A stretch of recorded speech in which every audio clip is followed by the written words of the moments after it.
Assalamualaikum warahmatullahi wabarakatuh.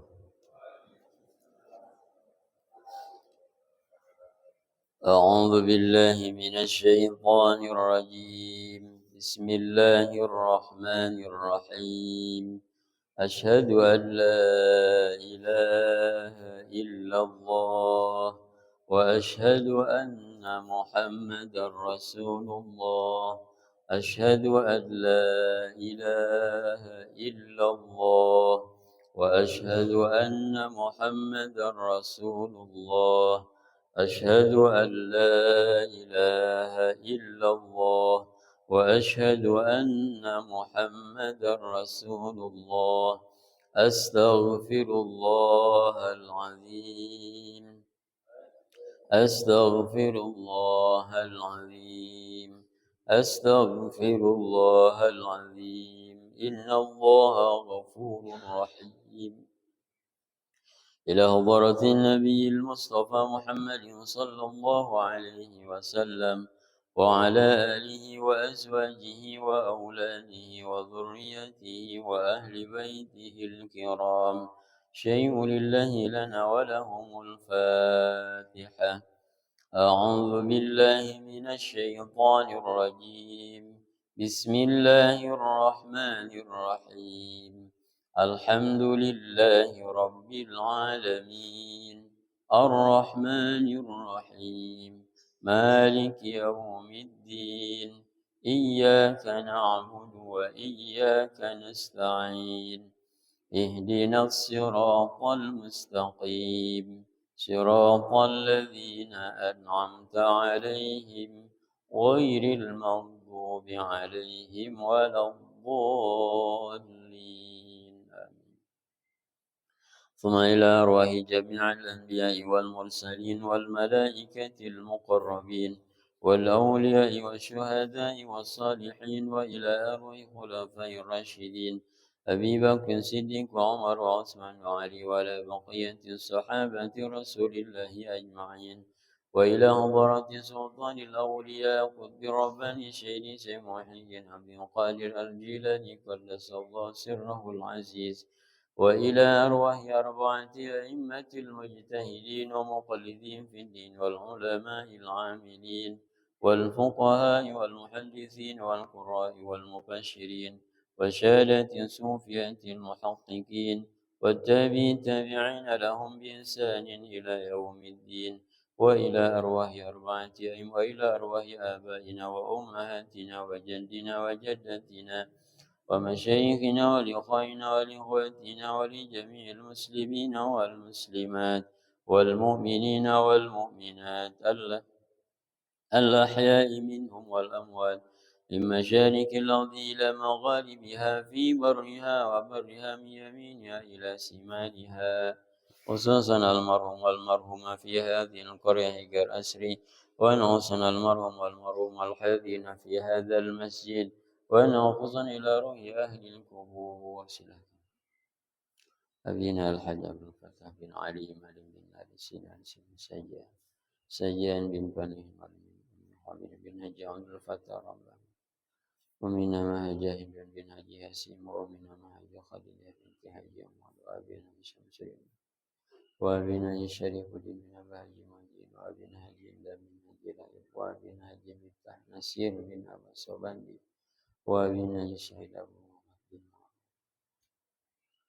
غفر الله ذنوبهم وستر عيوبهم وتقبل إيمانهم وإسلامهم وإحسانهم واجعل قبورهم رياضة من رياض الجنان ولا تجعل قبورهم حفرة من حفر النيران واجعل الجنة مسواهم. الفاتحة رحمة في جسادنا وأزواجنا وأولادنا وإخواننا وأموالنا وكسبنا وحسن مقاصدنا من مقاصد الدنيا والآخرة برضاء الله تعالى بشفاعة رسول الله صلى الله عليه وسلم وبركة أم القرآن. شيء لله لنا ولهم الفاتحة. أعوذ بالله من الشيطان الرجيم. بسم الله الرحمن الرحيم. الحمد لله رب العالمين الرحمن الرحيم مالك يوم الدين إياك نعبد وإياك نستعين اهدنا الصراط المستقيم صراط الذين أنعمت عليهم غير المغضوب عليهم ولا الضالين رب اغفر لنا ولوالدينا.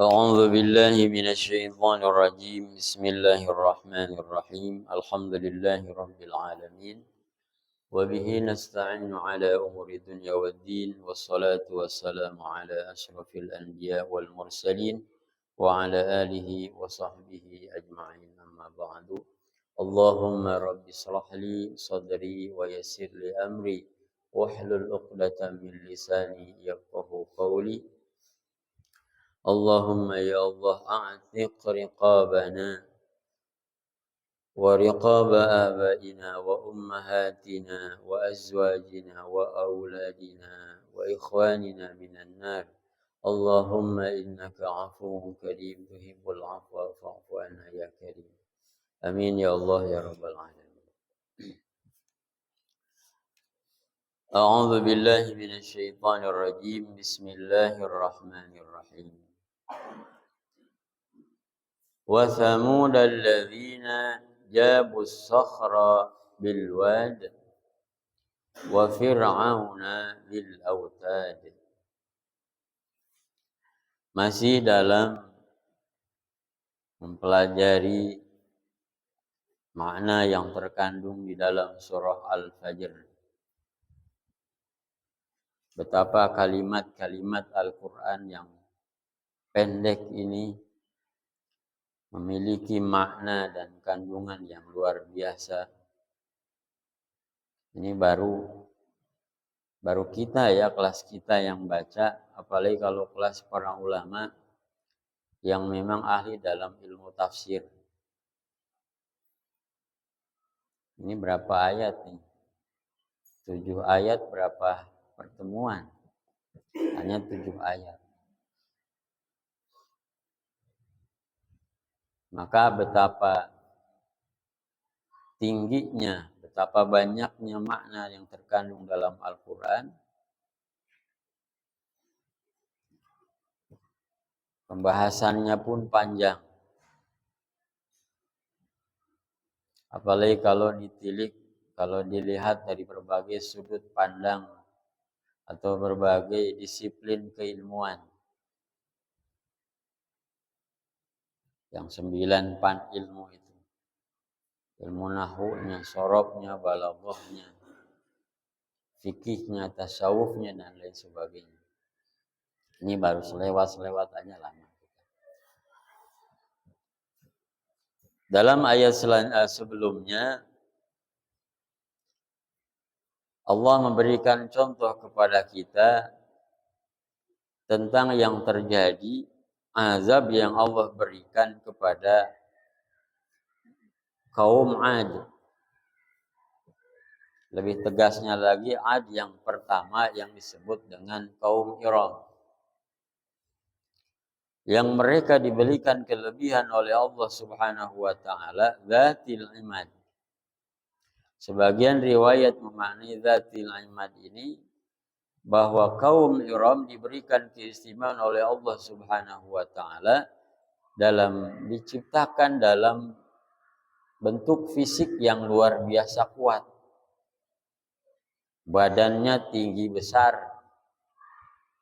sehingga karena kekuatannya mereka menjadi orang-orang yang bengis. Orang-orang yang tidak bisa mensyukuri nikmat yang Allah berikan, malah kufur terhadap nikmat Allah. Kemudian karena kesombongan dan kebengisannya ini, Allah turunkan azab kepada mereka berupa, kalau saya tidak salah dalam sejarah itu, berupa angin, tiupan angin dingin selama 7 malam 8 hari.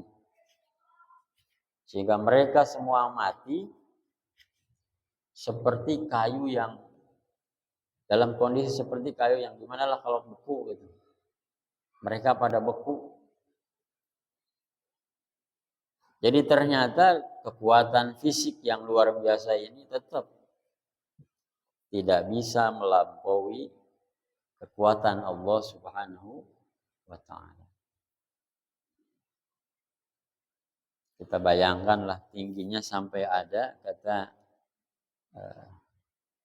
penulis kitab tafsir Jalalain ini, di antaranya ada yang sampai 40 hasta. Kita bayangkan saja kekuatannya. Kebayang kalau jadi atlet voli itu. Netnya standar sekarang. Nggak usah loncat itu.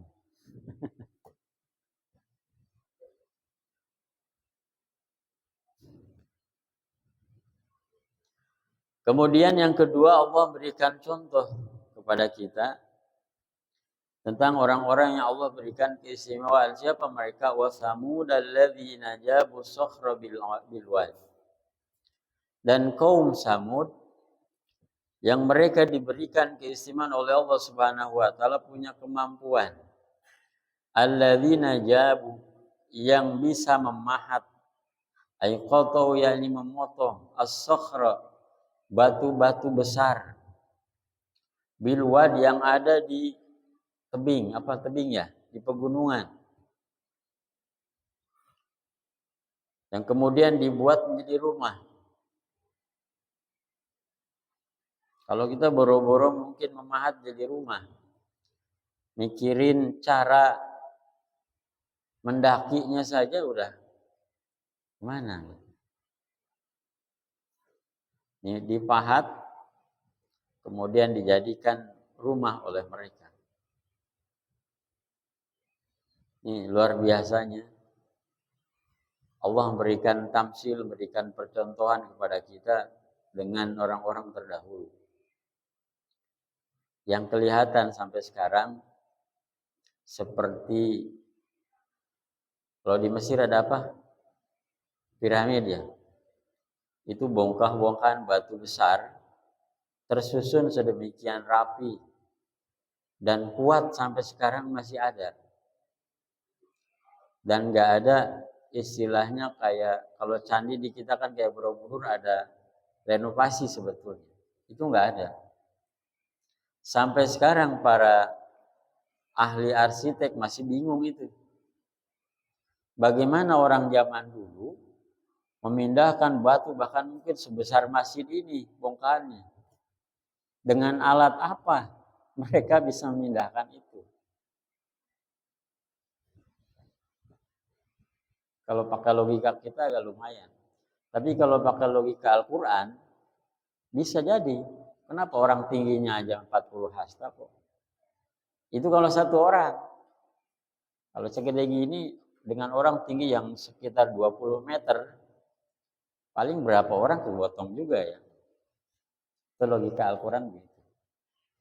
Sampai sekarang arsitek masih pada bingung itu gimana cara mindahinnya. Dan luar biasanya lagi yang bisa mempelajari ini, kedahsyatan orang-orang terdahulu itu ternyata bukan kita, orang-orang muslim zaman sekarang. Justru yang banyak sekarang bisa mempelajari ini, bahkan bisa mempraktekkan orang-orang Cina. Bayangkan bisa bikin tol di atas laut, bisa bikin tol di atas gunung.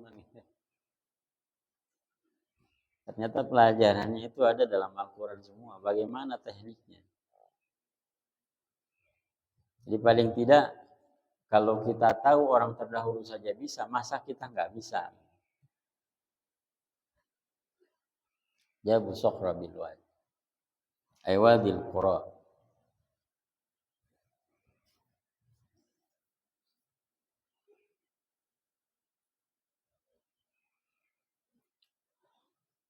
Kemudian yang ketiga, Allah berikan contoh kepada kita tentang orang-orang yang Allah berikan keistimewaan, tapi kemudian kufur akan nikmat yang Allah berikan itu.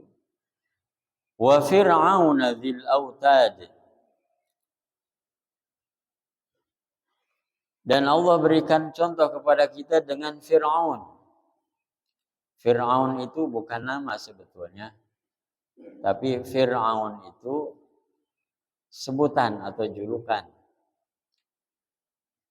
Namanya yang kita tahu dalam sejarah ada apa itu? Raja Tut apa gitu ya, saya lupa. Fir'aun itu bahasa Arab. Fir itu lari, aun itu pertolongan. Lari dari pertolongan Allah, itu maksudnya. Farra ya firru, firran. Aun itu pertolongan. Dzil autad, yang Fir'aun ini diberikan istimewa, banyak keistimewaannya. Dia nggak pernah sakit, nggak pernah, mungkin pilek aja mungkin nggak pernah. Sehingga karena keistimewaan itu, dia merasa hebat lebih dari orang lain, sampai berani mengaku sebagai Tuhan. Nah, di sini yang disebutkan adalah dzil autad, yang mempunyai apa namanya? Tiang pancang. Autad. Banyak tiang pancangnya berapa? Kana yatiddu arba'ata autadin.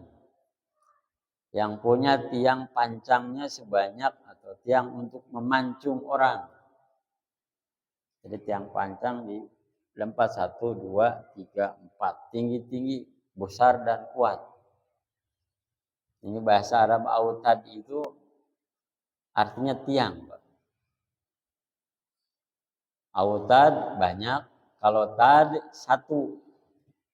Makanya kalau manggil ustad jangan tadnya doang. Tad, mana tad? Enak aja orang dipanggil tiang. Yang lengkap. Mana ustad? Gitu. Sampai doain biar jadi ustad beneran. Gitu. Kalau manggil tad doang itu. Hanya saya senang kalau ada yang manggil tad doang. Ya, cuman tiang itu, nggak ada tanggung jawab apa-apa tiang. Tad, gimana tad? Oh, tiang.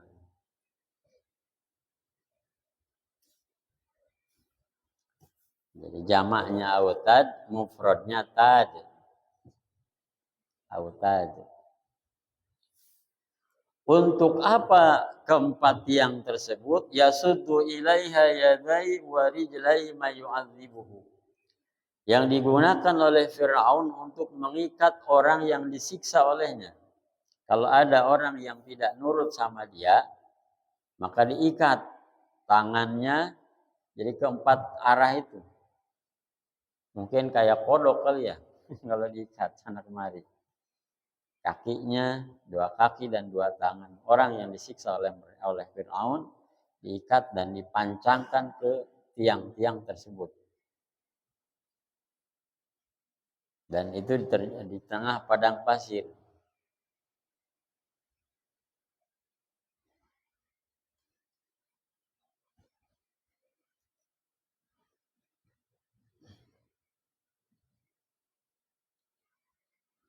Alladzina taghaw fil bilad.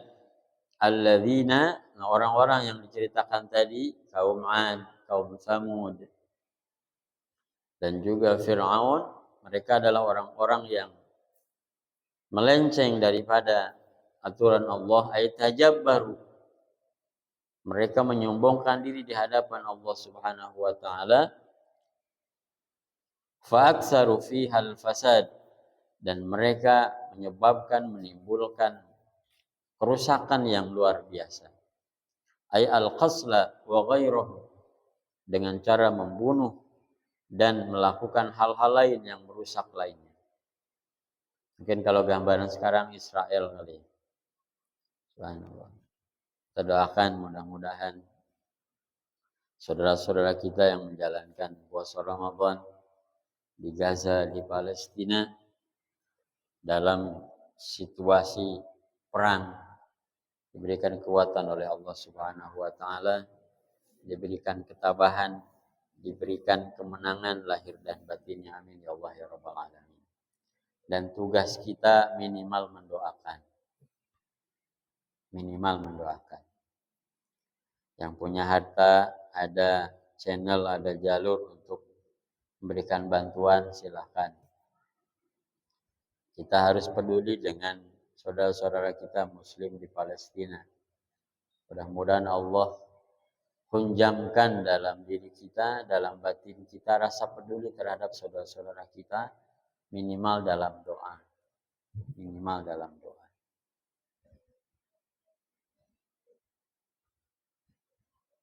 Bisa kita bayangkan, kita sedang puasa dalam kondisi H2C, THR belum turun aja gelisah. Cuma nunggu THR, buat makan masih ada. Gelisahnya luar biasa. Apalagi kemarin ada yang curhat, aduh ini THR belum ada, mana harus nganterin. Kalau di sini kan ada budaya gitu. Yang paling repot itu kalau jadi kasta terbawah. Misalkan kasta terbawah itu begini. Misalkan kita punya orang tua. Orang tua ini anak bungsu. Anak bungsu, kakaknya ibu bapak kita ada 10. Nah ini 10 harus kita nganteran bahasanya. Dan itu biasanya harus ada minimal ada ayamnya 1. Bayangin. Uak-uaknya berarti. Belum lagi kakak-kakaknya. Itu adat kebiasaan. Bagus memang kalau mampu. Tapi kalau tidak mampu ya lumayan juga. Kalau saya alhamdulillah, ibu saya kasta tertinggi, bapak saya juga kasta tertinggi dulu waktu masih hidup. Ibu saya itu yang pertama dari 12 bersaudara. Yang 2 meninggal, itu ada 9. Bapak saya yang pertama dari 8 bersaudara. Zaman saya kecil itu berderet ayam panggang itu sampai tiap hari 1 sampai hari ke-10 belum habis itu. Cuman yang dianterin kebobolan.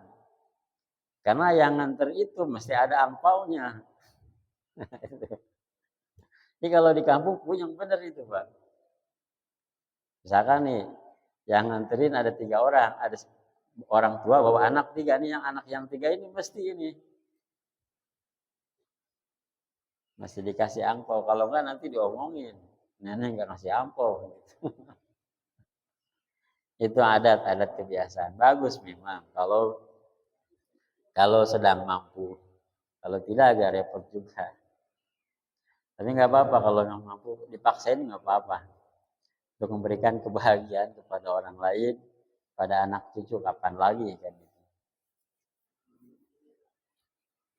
Cuman yang salah itu ketika tidak mampu sampai harus utang pinjam untuk hal seperti itu. Itu yang bahaya.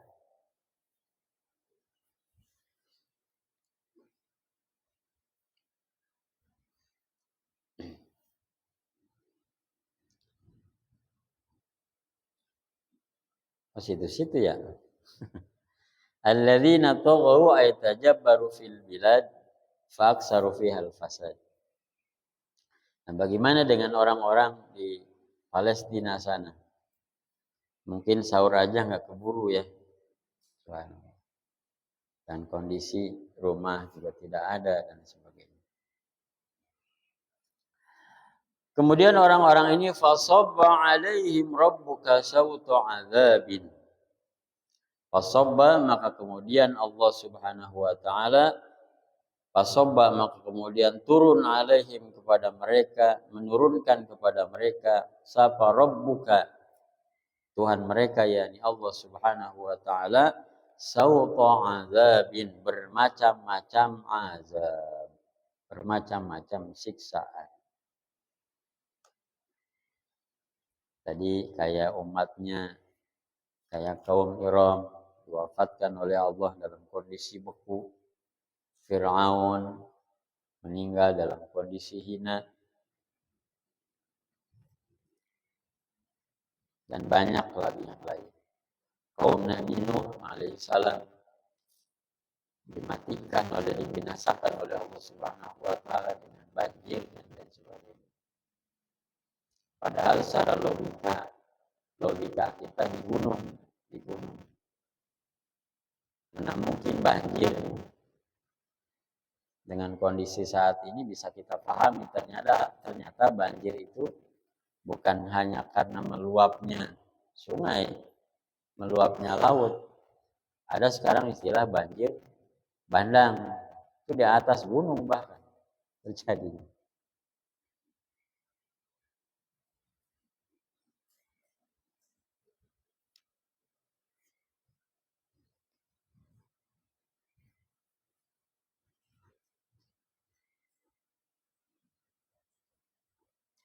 Inna rabbaka labil mirsad. Dan perlu kita ketahui, hadirin rahimakumullah, perlu kita khawatir akan kondisi kita karena sungguhnya Allah Subhanahu wa taala labil mirsad. Bahasa al-mirsad ini apa yang namanya? Mengawasi bahwa Tuhan kita yakni Allah Subhanahu wa taala senantiasa mengawasi kita. Ayyarsudu a'malal ibad. Allah senantiasa mengawasi amal ibadah hamba-hambanya. Amal kebaikan hamba-hambanya. Begitu pula Allah mengawasi amal keburukan yang kita kerjakan. Fala yafutuhu. Tidak terlewat satu amal pun. Minha dari amaliyah kita sehari-hari. Syai'un. Liyujaziyahum alaiha. Untuk nanti dibalas oleh Allah Subhanahu wa taala. Amal baik balasannya pahala, amal buruk nanti balasannya adalah siksaan. Alhamdulillah. Inna rabbaka labil mirsad. Maknanya bahwa Allah Subhanahu wa taala, pengawasan Allah Subhanahu wa taala terhadap perbuatan kita, terhadap perilaku kita sedetik pun tidak pernah terlewat. Bahkan lebih detail daripada CCTV.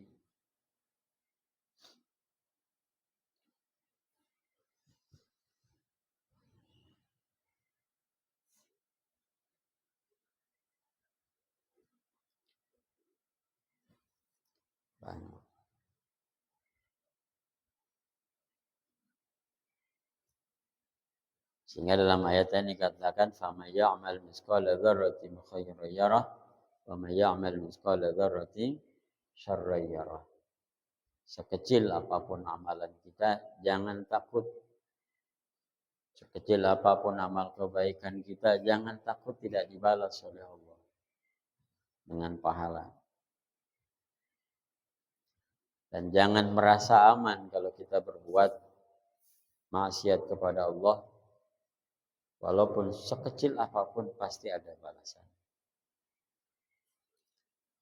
Bahkan bukan hanya di akhirat, terkadang juga ada yang dizahirkan oleh Allah Subhanahu wa taala pahala dan siksa di dunia ini.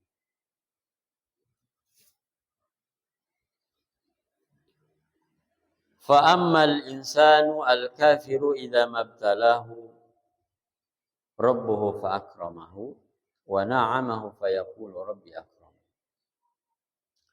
Kemudian Allah Subhanahu wa taala mencontohkan perilaku orang kafir. Orang-orang yang menentang Allah Subhanahu wa taala.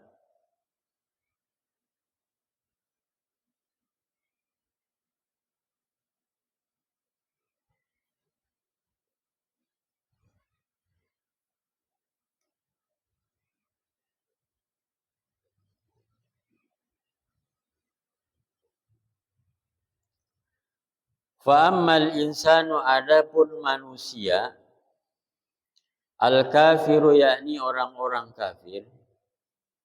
Idza mabtalahu ay ikhtabarahu.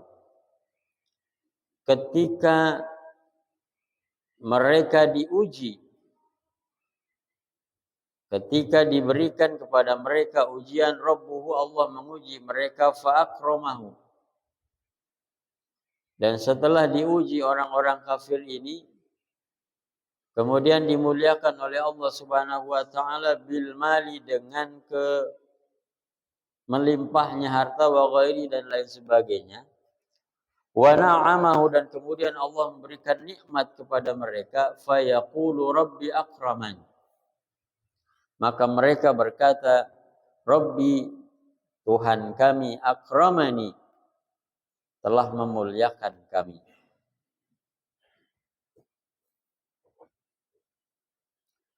Wa amma idza mabtalahu faqadara alaihi rizqah fayaqulu rabbi ahanan. Nah, ini.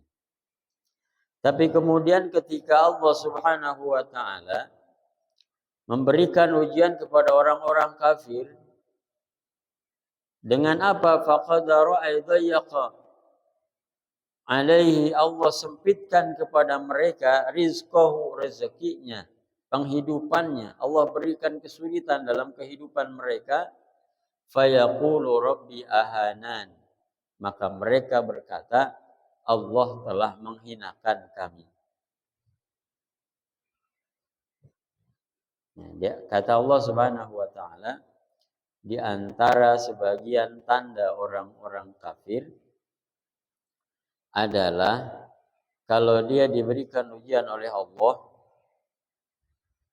kemudian dimuliakan dengan banyak harta, dengan banyak kemudahan, dengan jabatan, dengan pangkat, dengan kehormatan, maka dia mengatakan bahwa Allah telah memuliakan kami.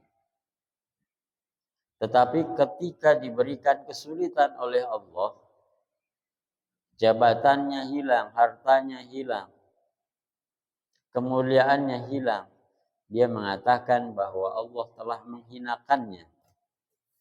Itu sebagian daripada tanda-tanda orang kafir.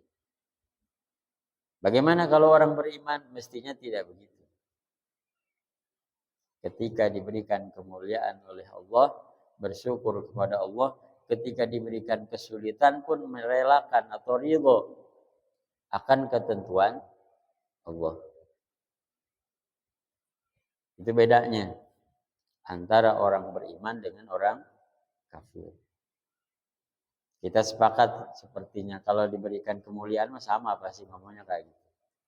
Tapi ketika diberikan kesulitan, ini bedanya orang kafir dengan orang beriman. Kalau orang kafir yang mengatakan Allah zalim sama saya, Allah nggak adil sama saya.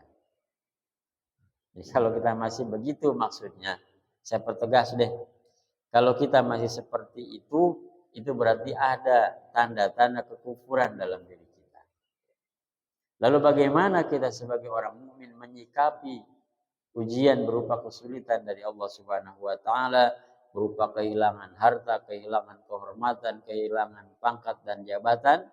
Maka kita harus ridho akan ketentuan Allah. Itulah pembedanya. Dan ridho ini hadirin Allah adalah salah satu tingkatan ibadah tertinggi dalam kehidupan.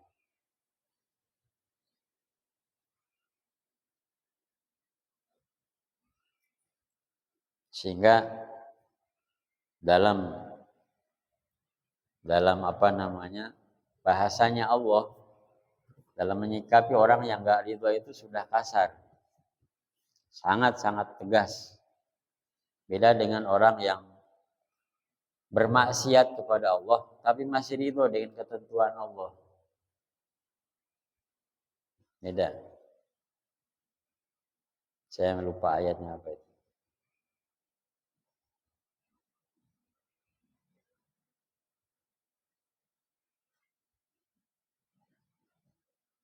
Nah, dalam Al-Quran nih, orang yang maksiat sama Allah, masih sering berdosa, melakukan dosa sama Allah, dan saking banyak dan dosanya ini, Tapi Allah masih begitu lembut dalam menyapanya.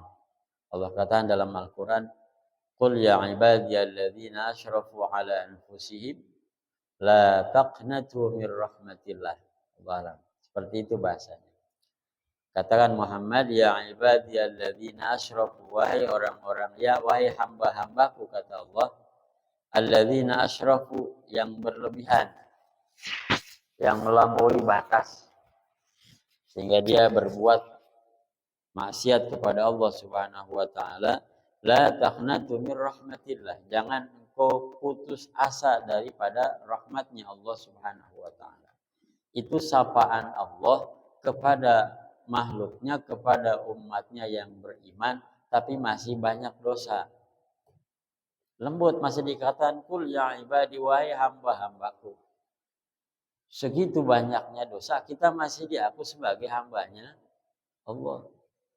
Tapi kalau enggak ridho dengan ketentuan Allah, dalam hadis qudsi dikatakan, man lam yasbir ala qada'i walam man lam yardha bi qada'i walam yasbir ala bala'i falyatlub rabban siwa'i. Bahasanya begitu. Man lam yardha, siapa yang enggak ridha bi qada'i, dengan ketentuanku, walam yasbir ala bala'i, tidak bersabar akan balai, akan ujian yang Allah berikan, akan musibah yang Allah berikan, falyatlub rabban siwa'i, maka carilah Tuhan selain aku. Diusir kita sama Allah kalau tidak ridho akan ketentuan Allah.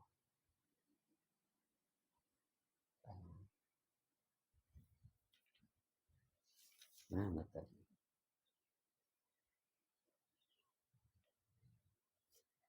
Maka mudah-mudahan Allah jadikan kita atau hilangkan dalam diri kita tanda-tanda orang kafir yang tidak ridho akan ketentuan Allah Subhanahu wa taala.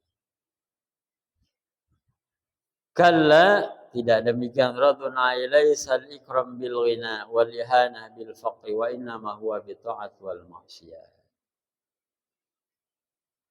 Nah, sesungguhnya kalau kita orang-orang yang beriman, kita mesti meyakini, kata Imam Jalaluddin Al-Mahalli dan Imam Jalaluddin Al-Suyuti dalam kitab ini, ketahuilah laisal ikramu bil ghina. Ingatlah bahwa kemuliaan itu bukan dengan kekayaan. Dan kemudian karena kemuliaan bukan dengan kekayaan, wal ihana bil faqri, kefakiran itu bukanlah sebuah kehinaan. Justru bahkan kalau kita diberikan fakir oleh Allah Subhanahu wa taala, maka itu adalah kasih sayang Allah kepada kita agar nanti tidak terlalu lama dihisab oleh Allah. Karena semua yang kita miliki ini akan ada perhitungannya. Harta yang kita miliki, setiap rupiah yang kita miliki akan dipertanggungjawabkan, diminta pertanggungjawabannya oleh Allah Subhanahu wa taala. Pakaian yang kita miliki, semuanya. Maka saya sepakat dengan Bung Haji Roma Irama. Kata beliau, koleksi itu adalah bagian dari mubazir. Koleksi itu bagian dari mubazir. Maka ingatkan diri kita, ingatkan istri kita, ingatkan anak-anak kita, jangan biasakan koleksi. Sepatu sampai berderet-deret di lemari. Nah, ini adalah sepatu. Pakaian. Bagian daripada mubazir. Gimana gak mubazir, gak dipakai-pakai. Sementara selagi masih ada dalam kepemilikan kita, itu ada hisabnya dari Allah Subhanahu wa taala. Betapa beratnya kita nanti, Pak. Jangankan mempertanggungjawabkan kemaksiatan, mempertanggungjawabkan sepatu, satu sepatu aja. Setiap harinya dipakai buat apa ini sepatu? Padahal tetanggamu anaknya nggak punya sepatu buat sekolah. Padahal orang lain mungkin di belakang kita rumahnya Anaknya nangis nggak punya pakaian buat sekolah, sementara kita koleksi, bahkan dipamer-pamerin gitu. Maka ada nasihat. Kalau kita beli satu pakaian, keluarkan satu minimal.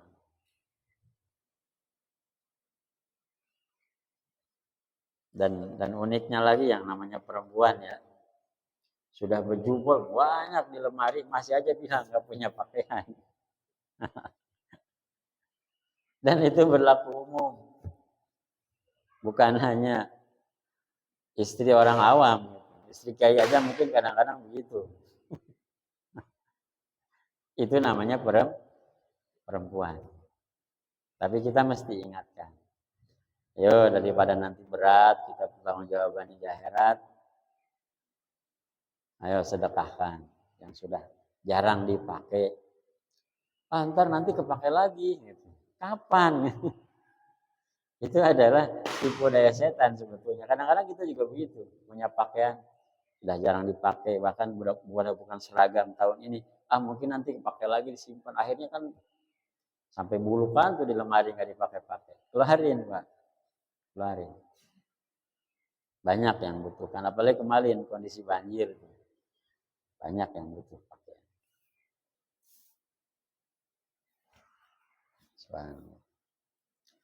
Lalu sedikit lagi. Lalu kemuliaan itu didapat dari apa? Wa innama huwa bitta'at. Ketahuilah bahwa kemuliaan itu tandanya adalah dengan dikaruniakannya kepada kita taat kepada Allah Subhanahu wa taala. Wal maksiat, dan kehinaan itu datangnya dari kemaksiatan. Jadi sekali lagi, kalau Allah kasih kita kekayaan, ketahuilah itu bukan sumber kemuliaan. Ketika Allah kasih kita fakir, ketahuilah itu bukan sumber kehinaan. Tapi sumber kemuliaan adalah taat dan ibadah kepada Allah. Sumber kehinaan adalah maksiat kepada Allah Subhanahu wa taala. Mudah-mudahan ini jadi pengingat buat kita agar senantiasa berusaha untuk menjauhi kemaksiatan. Karena apapun itu kemaksiatan pasti akan berujung kepada kehinaan. Betapa banyak orang-orang yang mulia, betapa banyak orang-orang yang derajatnya ditinggikan oleh Allah, kemudian jatuh pada kehinaan karena berbuat maksiat kepada Allah Subhanahu wa taala. Mudah-mudahan ini jadi pembelajaran buat kita agar senantiasa belajar, berusaha dan bermujahadah, melatih diri untuk menjauhi maksiat kepada Allah Subhanahu wa taala. Wa kuffaru Makkah la yantabihuna bidzalik. Dan orang-orang kafir Quraisy di kota Mekah tidak menjadikan kejadian-kejadian yang tadi disampaikan oleh Allah melalui lisan Rasulullah SAW, tidak menjadikan itu sebagai pelajaran. Sehingga kemudian dihinakan oleh Allah Subhanahu wa taala. Bal la yukrimunal yatim wallahu a'lam bissawab.